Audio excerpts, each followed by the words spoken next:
am sleepy, but I am here. And you're probably going to hear traffic in the background because I have a window open because I am having a moment. All of a sudden, I am so hot. Ladies, you feel me, right? Some of y'all feel me. Right now, I'm so hot.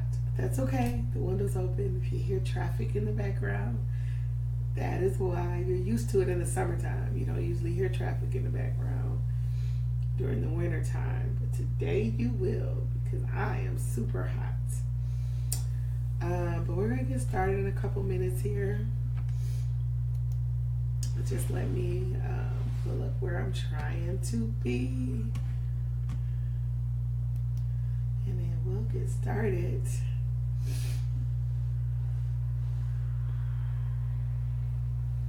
We are making progress, guys. We are like a week and a half in. Feels good, right? To make progress. Yay. Let's see.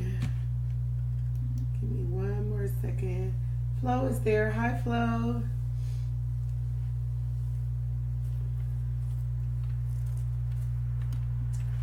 Let me see who else is there.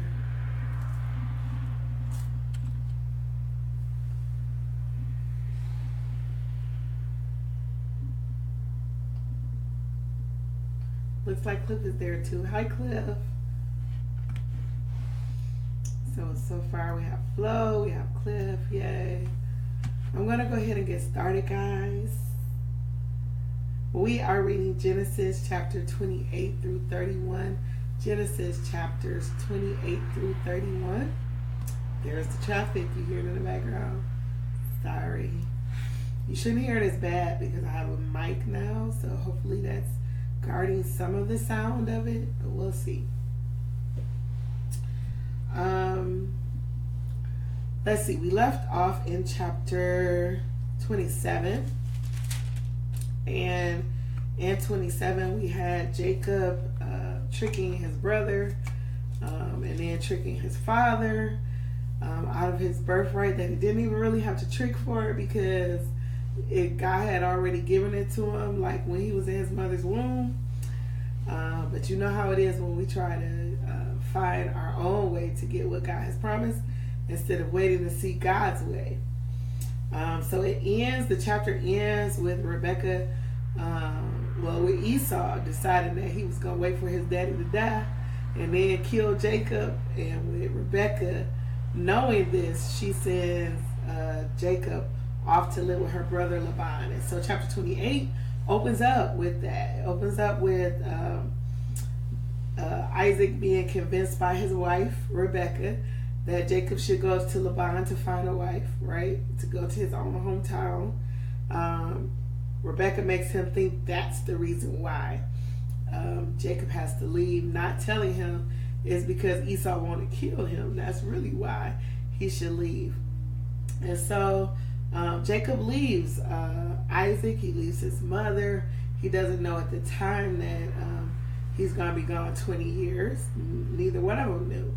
He was going to be gone 20 years, and neither one of them knew that he would never see his mother again. So this tricking had its price, right? It had its price. But if you look at chapter 28, verse 10, it talks about how David lay down to sleep, and he had this dream. And in this dream, there was a ladder that was on the earth, and it was going up to heaven. It was like angels ascending and descending on this ladder. We call it Jacob's ladder. We sing about it. The old church used to sing about it all the time. You probably, had you never read the scripture, never even knew like what Jacob's ladder was, right? But we used to sing about it.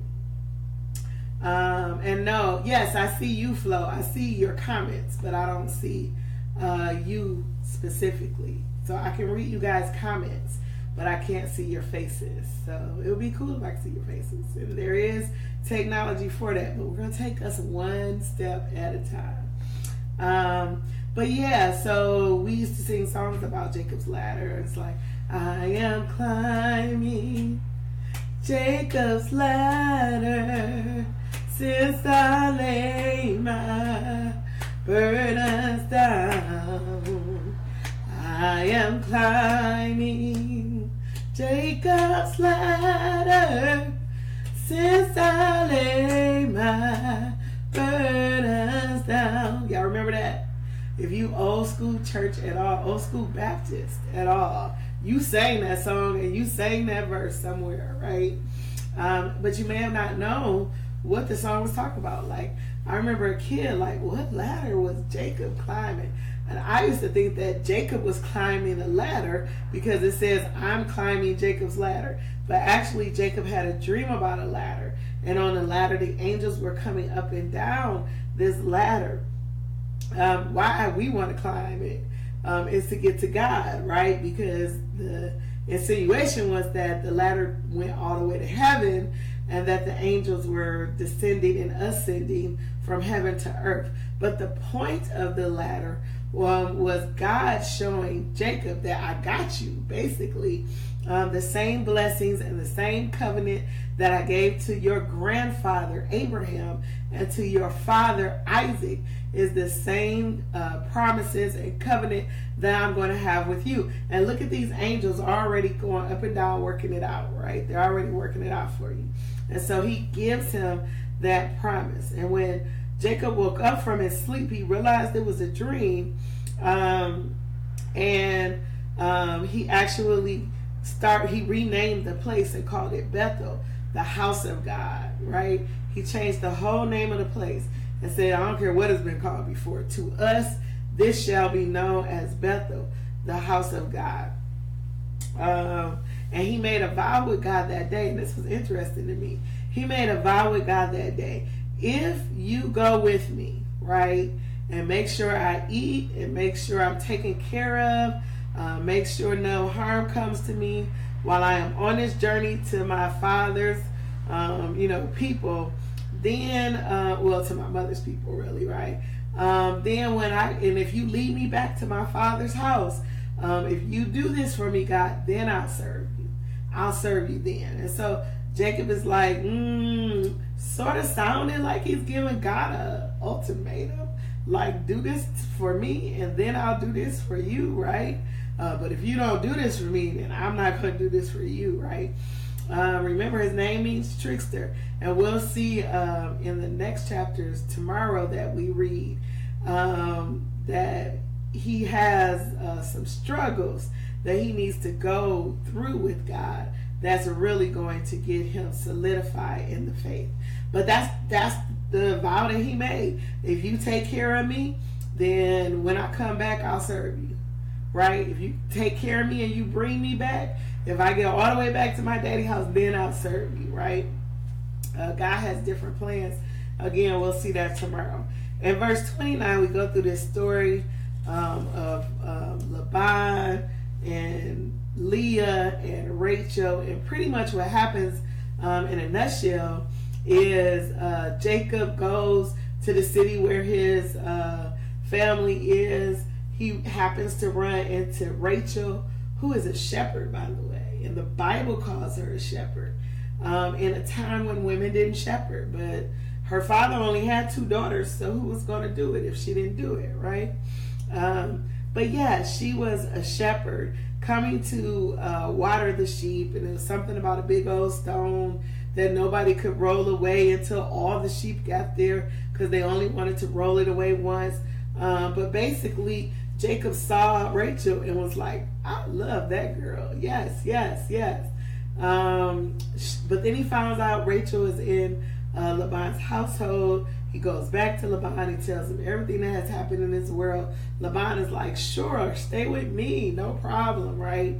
But we soon find out that the trickster that Jacob is and the trickster that his mother was can be superseded by the trickster that his uncle was.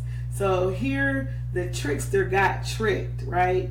So what happened was Laban was like, I should pay you for your services, man. You don't have to work here for free. And so Jacob was like, yeah, that's cool. Tell you what, I'll just work for Rachel's hand in marriage.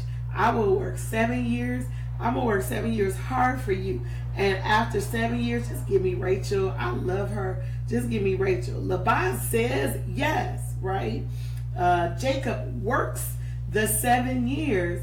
And then after 7 years, you know, they have like this big marriage feast and blah, blah, blah, and all these things. They have this great big old party. Everybody's dancing. And, you know, it's amazing because people were like, how could he not know that that was Rachel, right? But listen, back in those days, it wasn't street lights. It wasn't electricity. It wasn't lights on in your house. It wasn't anything that was illuminating light. Once the candles were blown out, it was pitch black. You couldn't see your hand in front of you, right? So what happened? Laban snuck Leah into the marriage tent instead of Rebecca. And so when Jacob woke up the next morning, when the sun was bright and shiny, can you imagine him like, oh, wow, right? Because that is not who I promised to marry, right? I did not work 7 years for Leah. The Bible is cute, right? It doesn't call her ugly, but it does say she has some weak eyes, right? So we don't know if she was like cross-eyed or what, right? We don't know what it was, but we know she wasn't considered by Jacob as beautiful as our sister Rachel, and it wasn't who he had fell in love with. So he goes to Laban like, what is this? You have tricked me. And Laban basically tells him, you know, you got to marry my oldest daughter first. You know what? Just finish out the wedding week with her. Finish out the honeymoon, right, with her. And then after a week, I'll give you Rachel too, but only if you work another 7 years for me. And so Jacob ends up having to work another 7 years for Laban in order to get Rachel. So now he's got Rachel, now he's got Leah. But there's a problem with having two wives.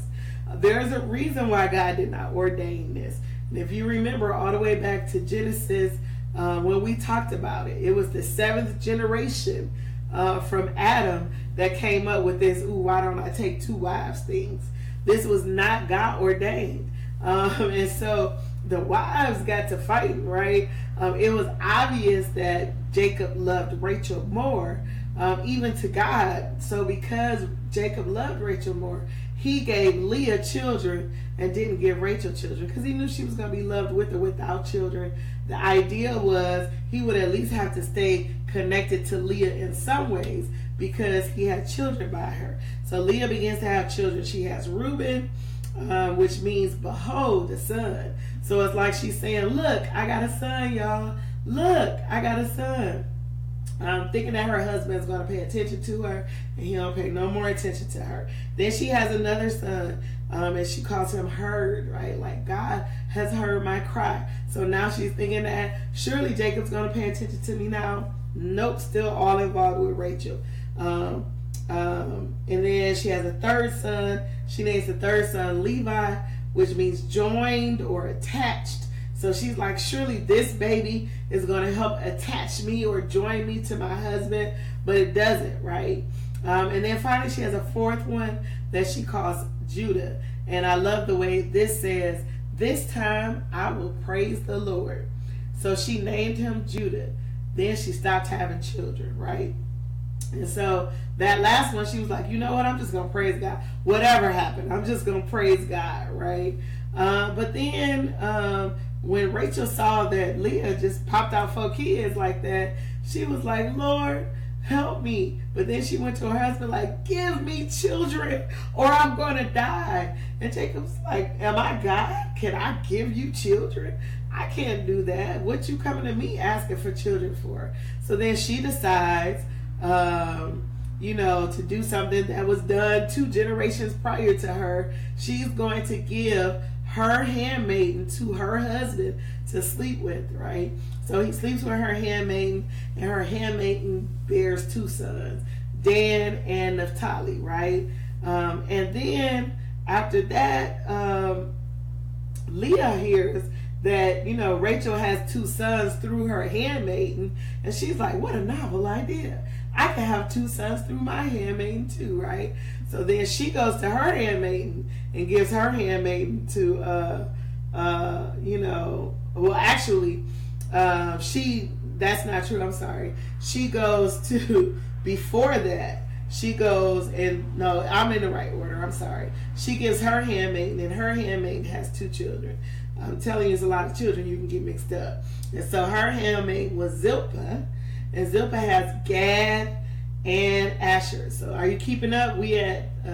So far we're at 8 kids, okay? So we got Reuben, we got Simon, we got Levi, we got Judah. Those are Leah's kids. Then we have Dan and we have Naphtali. Those are Rachel's kids through her handmaiden. Then we have Gad and we have Asher, 8 children altogether. Those last 2 are Leah's children through her handmaiden, right? But then some strange stuff happens, right? Reuben, who obviously is the oldest, so he's an older boy, he's out in the field working. He comes back with some mandrake plants that Rachel really likes. And she asks Leah, can your son give me those? And Leah, she a little bitter. She feeling a certain type of way about how life has gone down for her. And she can't believe the audacity of Rachel to ask her, like, okay, you got my husband, now you want my mandrake plates too, right? Like, you already got my husband. Are we just going to ignore this huge elephant in the room that I was married to him first, but he's spending all his time with you? Like, are we really going to just ignore that? I'm telling you, the Bible is some soap opera. I'm telling you. And so what do? They pimp out Joseph, right? Basically, Rachel was like, okay, fine. I want these mandrake plants. So why don't you just sleep with her tonight? Okay, go ahead and sleep with her tonight. I'm going to get what I want. You going to get what you want. We going to be happy, right? And so, like, Leah goes to, I called him Joseph by mistake, I'm sorry. But Leah goes to Jacob. All these names, I'm telling y'all.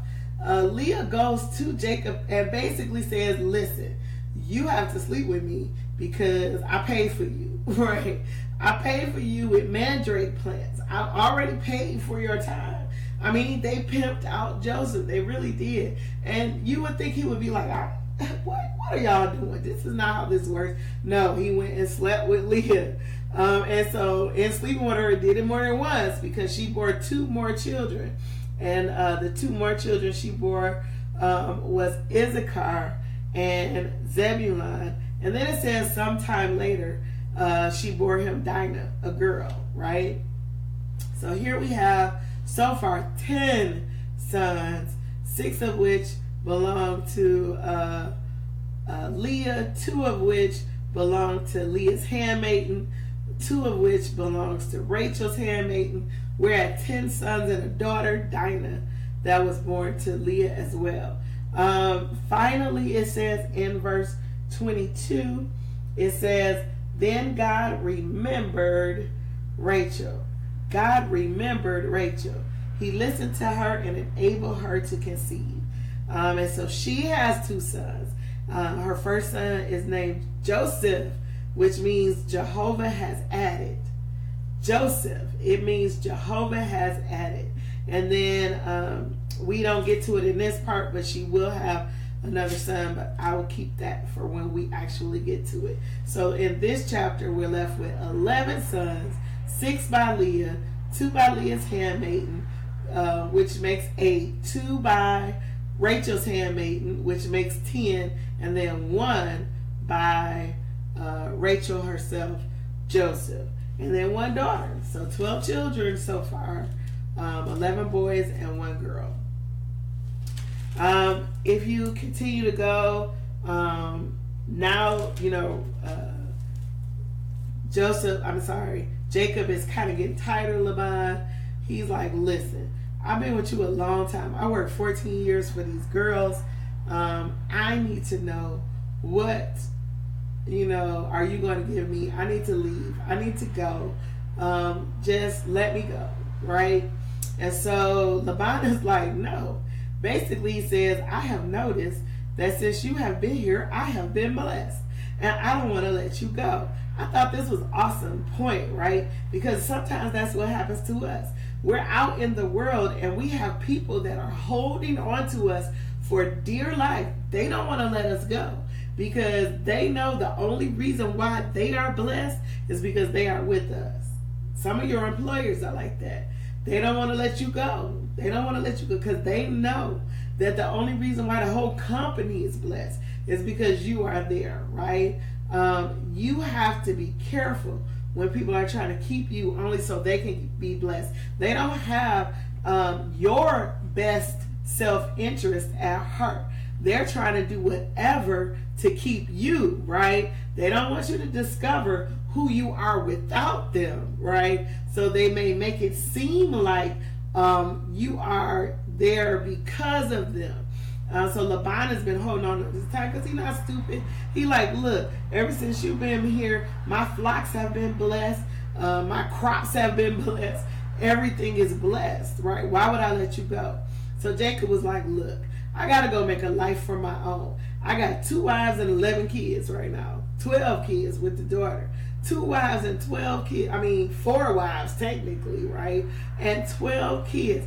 I need to make a living for myself, right? I need to depart from you. So they make this little deal where David says, well, you know what? I'm going to do you a favor and I'm going to take all the spotted sheep and all the streaked sheep and you don't even have to worry about it. As long as they spotted or streaked, they're going to be with me. And then you can keep everything else.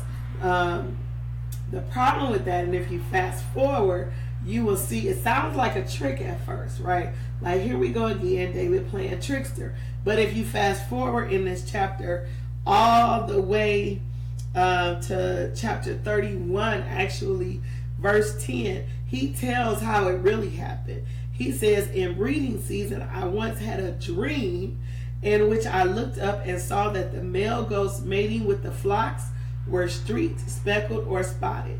The angel of God said to me in the dream, Jacob, I answered, here I am. And he said, look up and see that all the male goats mating with the flocks are streaked, speckled, or spotted. For I have seen all that Laban has been doing to you.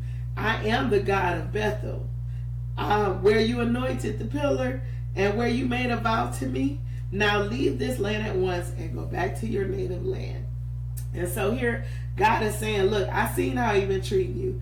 Yeah, you wasn't right when you was with your daddy and you was tricking him and lying and all of that.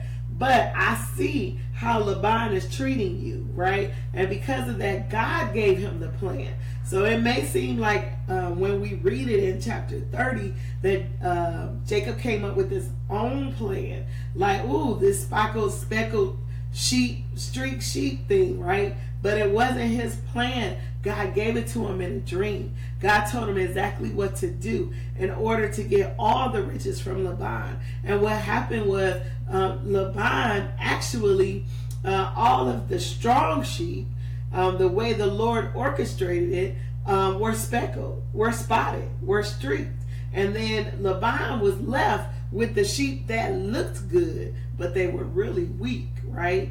Oh, that will preach for days. I'm not going to preach it for days, but I am going to hit it just briefly. See, people count you out because on the outside, you don't look the part, right? You might be speckled with something. You might be streaked with a little something. You might be spotted with a little something, right? And people are looking at your streaks. They're looking at your speckles. They're looking at your spots. They're looking at your sin. They're looking at what used to be. They're looking at how you used to live. They're looking at how you used to operate. And they're looking at all those things and they're counting you out. But God says, I am making you the stronger one. I'm making you the stronger one. It doesn't matter what you look like to everybody else. To everybody else, it doesn't make sense. To everybody else, you look like you're not going to make it. I don't even know why they chose them. I don't know why they chose her. I don't know why they chose him. Don't they know what he used to do? Don't they know what she used to be? That's what it looks like to everybody else. But understand, God has a plan for your life that looks nothing like that. He is taking and purposely making the strong look weak, right? He's looking at the weak and saying, I'm going to make you strong. Now to everybody else, you are going to look like you're still weak. But understand, I purposely choose the weak so that my glory could be made manifest in them. You need to stop hiding your spots, your streaks, your speckles. Stand proud and know that you are God's chosen in him.